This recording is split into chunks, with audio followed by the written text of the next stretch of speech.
పెన్షనర్లపై cyber వల life certificate పేరిట జీవితాదాయం దోపిడీ ఈ ఏడాది 110 మందిని మోసగించిన ముఠాలు అంటూ చూస్తాం. ఎంత దారుణం అండి.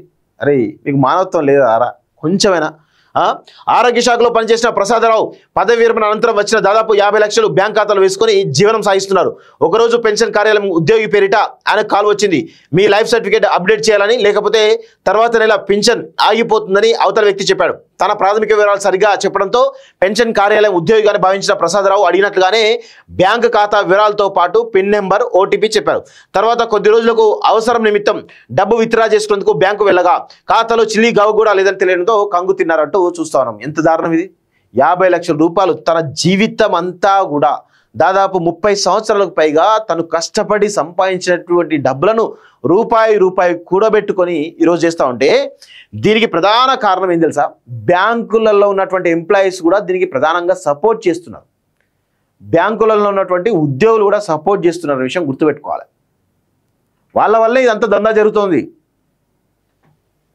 రోజుకో కొత్త మోసానికి తెరతీస్తున్నటువంటి నేరగాళ్లు ప్రస్తుతం దేశవ్యాప్తంగా విశ్రాంత ఉద్యోగులను పింఛన్ పేరుతో లక్ష్యంగా చేసుకుని ఈరోజు దోచుకు తింటున్నారని చెప్పేసి చాలా స్పష్టంగా అర్థమవుతోంది. మిగతా వారితో పోల్చుకుంటే సైబర్ నేరాలు, బ్యాంకు లావాదేవీలు, సాంకేతికపై వీరికి అవగాహన తక్కువగా ఉండడంతో మోసగాళ్ల మాటలు నిజమేనని నమ్ముతున్నారు. కేంద్ర రాష్ట్ర ప్రభుత్వాల్లో పనిచేసినటువంటి కొన్ని లక్షల మందికి నెల వారి జీతాల్లో పింఛన్ డబ్బులు జమ అవుతుంటాయి. తాము జీవించి ఉన్నట్లు వీరు క్రమం తప్పకుండా లైఫ్ సర్టిఫికేట్ సమర్పించాల్సి ఉంటుంది, లేదంటే పింఛన్ ఆగిపోతుంది.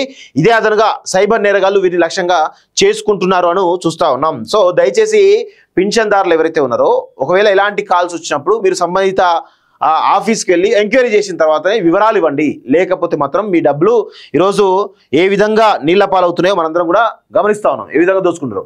ముందుగా విశ్రాంత ఉద్యోగులకు సంబంధించినటువంటి పేరు, బ్యాంకు ఖాతా వంటి ప్రాథమిక వివరాలు సేకరిస్తారు. ఎట్లా సేకరిస్తున్నారు? ఇవి బ్యాంకులు సపోర్ట్ చేస్తున్నాయి కదా.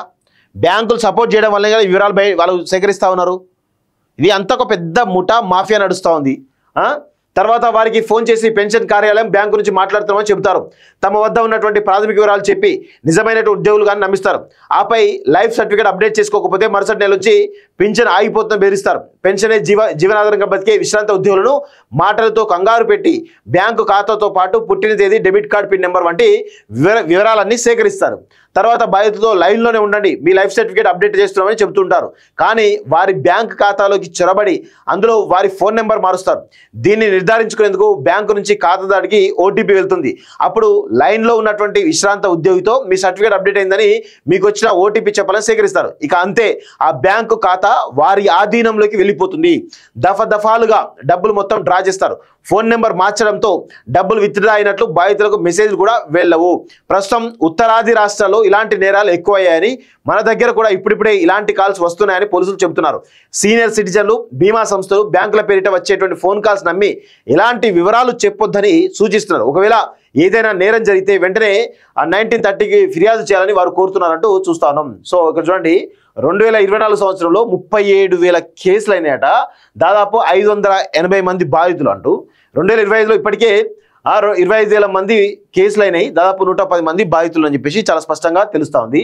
సో దయచేసి ఎవరైతే పెన్షన్దారులు కావచ్చు, ఎవరైనా మీకు ఎలాంటి కాల్స్ వచ్చినా, ఎవరికైనా ఎలాంటి కాల్స్ వచ్చినా కానీ దయచేసి ఆ కాల్స్ నమ్మకండి. మీకేమైనా ఎంక్వైరీ కావాలంటే ఏదైతే సదరు ఆఫీస్కి వెళ్ళి ఎంక్వైరీ చేయండి. చేసిన తర్వాతనే మీరు అప్డేట్ చేసుకోవాలని చెప్పేసి కోరుతా ఉన్నాం.